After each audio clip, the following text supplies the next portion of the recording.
Hari ini Tuhan izinkan saya untuk berbenah, ya, merapikan segala sesuatu yang sebenarnya udah harusnya saya rapiin dari awal, tapi karena saya sibuk dalam tanda kutip ya, kadang-kadang memang nggak jadi prioritas aja. 4 hari yang lalu saya dapetin momen-momen viral saya tuh. Waduh, semua orang pada follow akun bisnis bersama Tuhan.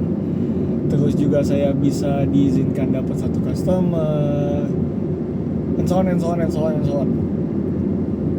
Udah berasa ada anginnya tuh. Tapi hari ini juga disadarin lagi gitu. Ya, itu semua dari Tuhan.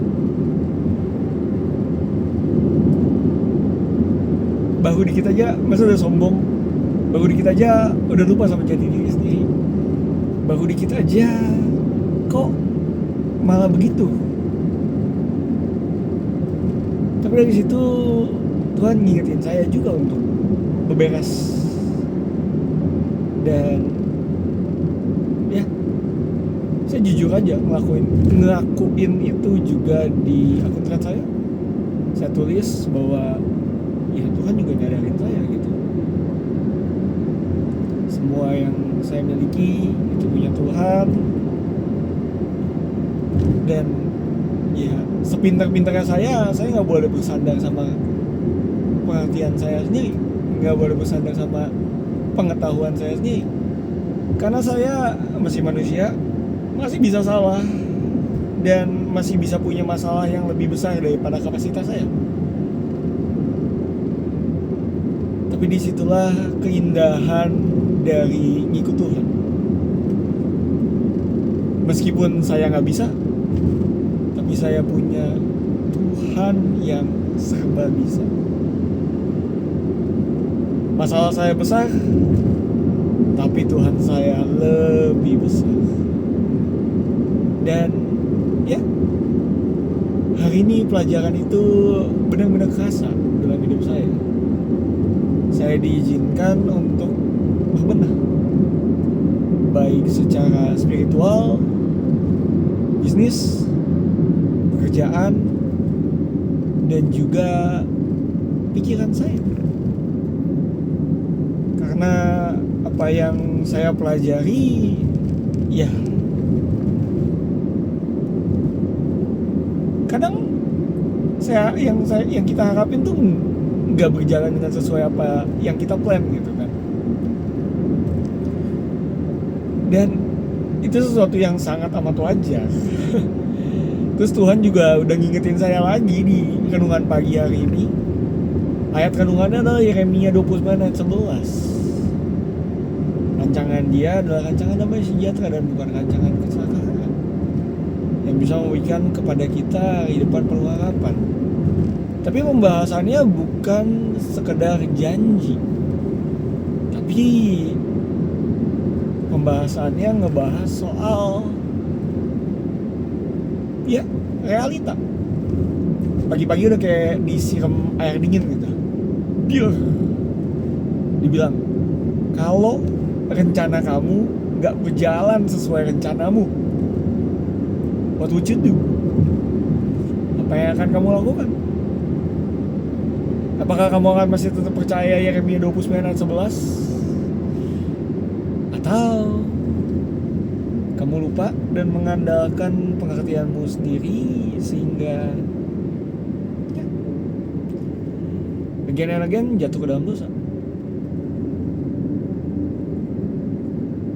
Tadi ada satu threads yang menurut saya bagus banget, ngejelasin soal kerendahan hati dan kesombongan. Rendah hati dan sombong tuh tipis sebenarnya. Karena di threads itu ngebahas soal kisahnya Saul dan Daud.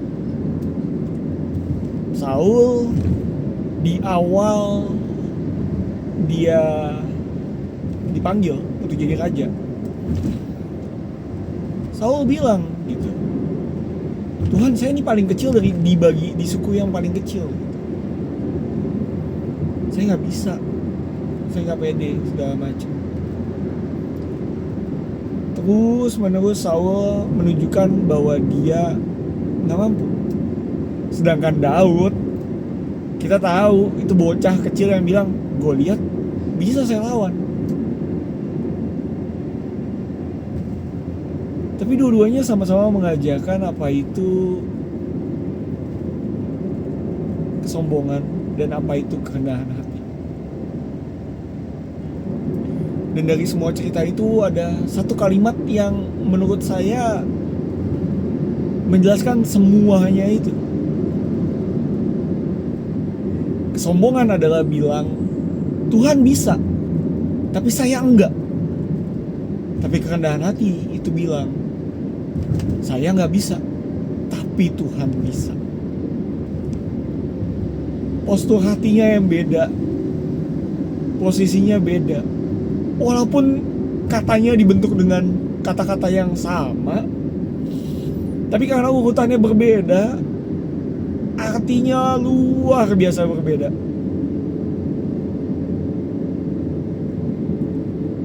Tuhan bisa, tapi saya gak bisa. Itu menunjukkan bahwa kamu lebih percaya bahwa diri kamu yang gak bisa daripada kamu percaya Tuhan yang bisa. Sedangkan saya gak bisa, tapi Tuhan bisa, menunjukkan bahwa iman kamu adanya sama Tuhan, bukan sama diri kamu sendiri. Kamu sadar keterbatasan kamu, dan kamu sadar betapa Tuhan mampu melakukan segala sesuatu. Ya, mungkin kamu juga lagi perlu bebenah hari ini. Saya nggak tahu apa yang Tuhan taruh di hati kamu. Saya juga nggak tahu apa yang sedang kamu kerjakan. Tapi saya percaya, selama kita mengerjakannya bersama Tuhan, menyerahkan semuanya ke tangan Tuhan, dan mengandalkan Tuhan dalam setiap tingkah laku kita, saya percaya Tuhan akan membawa kita menuju rancangan damai sejahteranya. Semoga video ini membantu kalian.